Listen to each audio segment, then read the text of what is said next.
I was just thinking, if he did he settled out of court with Cassie, is there like a limitation on the number of times that you can settle out of court? Hold up, because you kind of broke up a little bit. You're asking me whether or not, because he settled with Cassie, is he limited to being able to settle with all of these other cases?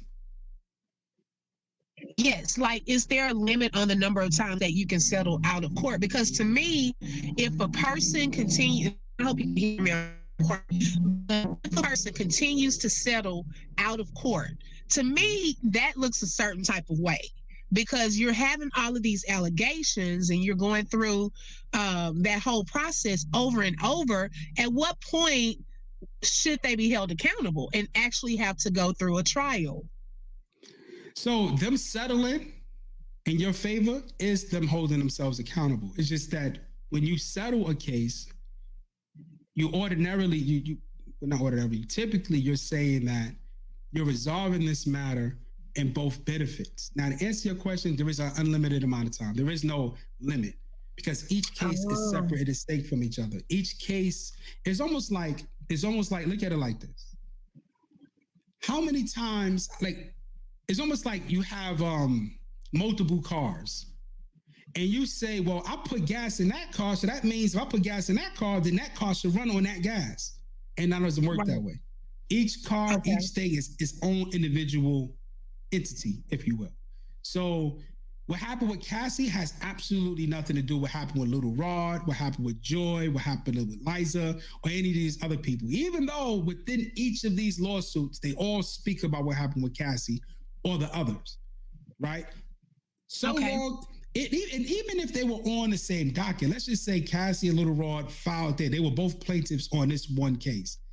He could actually settle with Cassie and still keep Little Rod on the case, or vice versa, right? So there is no limitation to anything when it comes to this law thing. All that matters is whether or not you move the case accordingly. And moving the case could be an early disposition, like a settlement, or it can go to trial. Right. Which is standard. I think it's in his best interest to settle these cases. One, because he's a billionaire and he has too much to lose for stuff like this to come out. And two, it's really a benefit to the person that endured this. Because listen, like I said, when I first came on in this particular stream, when a person is a victim of these kind of crimes, like sexual related crimes, if they're being tried or even during deposition, they have to relive this. Like they have to recount everything that happened as if it's happening. And then when you're being prepped, because I prep people before we go to depositions or before we go to trial, I'm prep you. I want to make sure the stuff you say flows along with what we're talking about, right? So I have to pull out, and then also I have to make sure you're a good witness. Because remember, if you forget depositions, we talking about trial, you're in front of a jury and they want to be able to believe you to rule in your favor. So you have to relive this. You can't fake this stuff. If somebody took advantage of you, you have to relive the taking advantage of. And most people can't do it. It's too hard for them. And of course, to put them through that kind of trauma is in itself, a lot to ask for. So you kind of want to resolve these matters so long as this, they're being compensated, as they should, as opposed to being low bridged. And that's kind of what the reality is. Like, no lawyer is like, I can't, lawyers would say they want to go to trial, but they really don't. They want to get that money and get the case over with. Right. And that's just the unfortunate reality. So I'm wondering, okay, so with that, what if a person is not really about the money per se, but they feel that they would like to seek justice in another way and want this person to go to jail for the crime that they committed? Because not everyone... Go ahead. I'm sorry. No, go ahead. No, I was just saying because I'm wondering, does it prevent them from continuing a cycle if they feel that, I can just throw money at this, settle out of court, and continue what I've been doing because I'm not being really held accountable, if that makes sense, for my actions. I'm just paying and settling. And sometimes, the other people may just want the money part, but what if they want to see some type of justice? It's nothing like a little confidence boost to help ease you back into... So let me to answer your question, a person, if you are a victim of a crime, the only justice as it pertains to a person being prosecuted criminally that you can get is if you report that crime to the police and they establish a police report, whether it's an arrest on information, and that person is prosecuted. That's nothing that you're doing. That's something that a prosecutor is doing. And it may use you as a witness to the crime. But when it comes to a lawsuit, even if you were a victim, even if somebody violated you in this, magnitude, like Cassie is alleging or Little Rod is alleging, man, that's really on you. That's not on the prosecutor. You could very well say, listen, I don't want his money. I want to go all the way. You can do that. The only problem is you could probably never get in the court because maybe the pleading is not written correctly. Like in this case, in Little Rod's case, this case is likely going to get dismissed through summary judgment. I don't think it's going to get dismissed through a motion to dismiss because he did state a claim in which he can get rid of relief. But as it pertains to being able to prove that claim as a matter of law, I don't think he will be able to prove it. Because of how the pleading is written. It has its own self-inconsistency, not to mention the pleadings that came prior to it, like the First Amendment complaint as well as the complaint. Now, granted, when you're talking about law, an amended complaint is supposed to really wipe away all of the pleadings that happened with that. And even the subsequent, the second amended complaint is supposed to kind of disregard everything that happened prior to it. You're starting anew. The only problem is you are not writing a pleading. Even in that a pleading, he's responding to shit.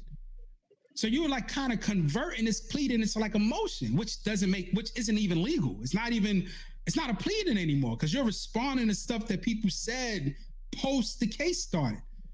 So he has a lot of things that's wrong with this pleading, meaning the lawsuit. He has a lot of things wrong with it, which I think personally that can get tossed out via summary judgment. But even if he does win summary judgment and then it goes to a trial, you then also have to look at whether or not Little Rod himself is credible. Little Rod has a criminal record.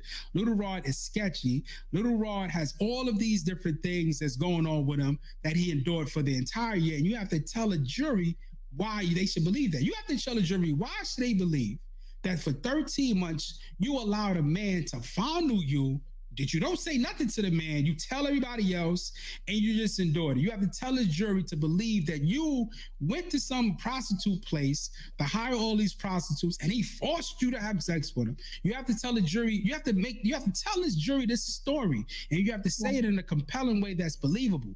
It's hard for people to believe men, especially black men, when it comes to being violated like this. So you have a lot of stuff that a person that's like not in this legal field really wouldn't even consider. A lot of these nuances that most people who's not in the legal field doesn't consider, that a lawyer would have to consider when they talk about taking it to trial. This kind of case isn't a triable case. This kind of case is a case that you are looking to settle.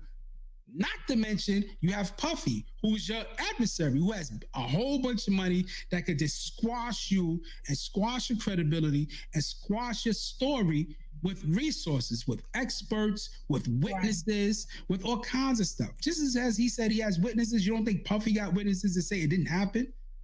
Just as he said he has videotapes and video footage, you don't think Puffy got videotapes and video footage to say it didn't happen? So you have that hurdle that you got to hurdle. I mean, that obstacle that you have to hurdle. So it's more than just, I want my day in court. You have to look at it very strategically. You have a lot of accusations, most of which are criminal accusations that you have alleged in this big 98-page complaint that you have to prove all of it because the burden is on you. Now, it's not reasonable doubt proof. It's by preponderance of evidence proof, but you still have to prove it. You have to prove the elements of each of these causes of action.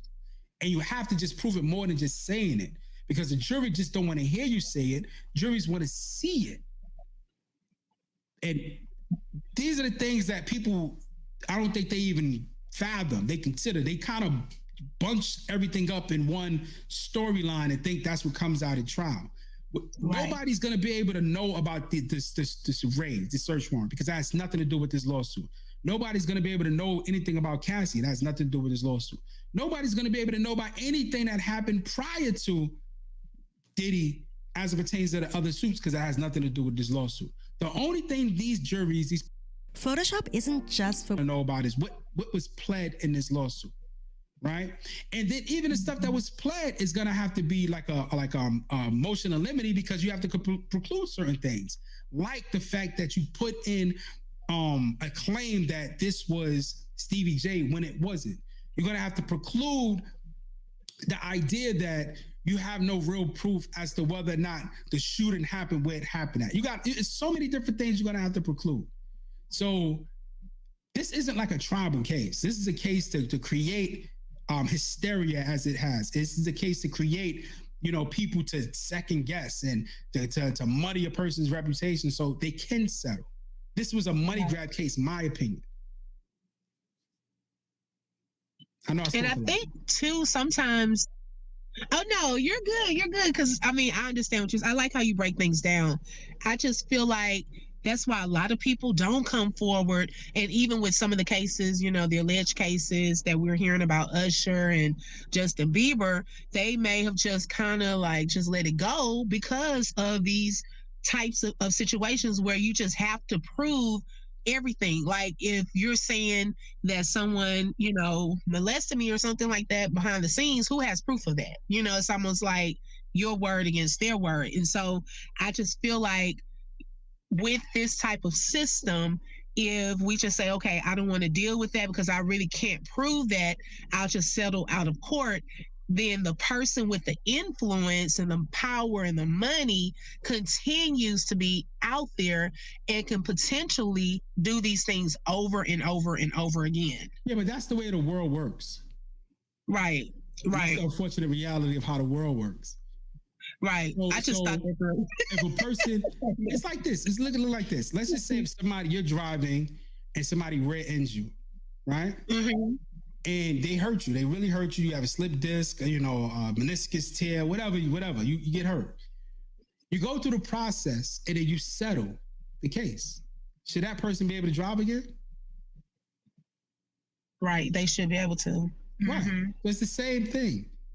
We just looking at it because we have an emotional connection to people being violated in this way. We don't like it. It's repulsive. It's rejective. Right. So if it's an allegation that an individual is engaging in this activity, you want to castrate them essentially.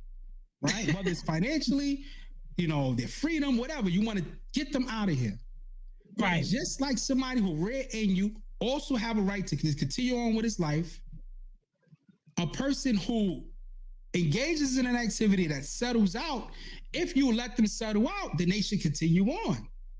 Because remember, it's not, these analogies that I'm trying to put together is really hard, because a car accident, comparing a car accident to this kind of thing is like, what the fuck you talking about? But it's really like that. Because law don't have no feelings. It's just a course of action. I know, that's the hard part. So when we take away our feelings of it, grape is just a course of action. It's just it's a statute. Just like, motor vehicle negligence. It's just a statute. Just like, physical tort, a battery. It's all statutes. And if a person commit a tort on you or a criminal act on you, all they did was commit a statute on you. It's it. Like, it's hard. It's hard. You got to detach yourself. It's really hard to look at it in any other way but that, because that's the way the law is. Right? Yes, that's true. I learned that in jury duty. I took jury duty. They said you have to go by this law. This is the parameters. And it was hard. So I get it. I appreciate you explaining everything. And I must say, when you break down the Bishop Whitehead, the transcripts, I am rolling when you go into his voice. You sound just like him. Oh my gosh. But thank you so much for letting me up today. No doubt. Thank you. I truly appreciate your attention and your accompany to the chat, to the platform. You're welcome. Have a great evening. You too. Bye. You too. Bye-bye.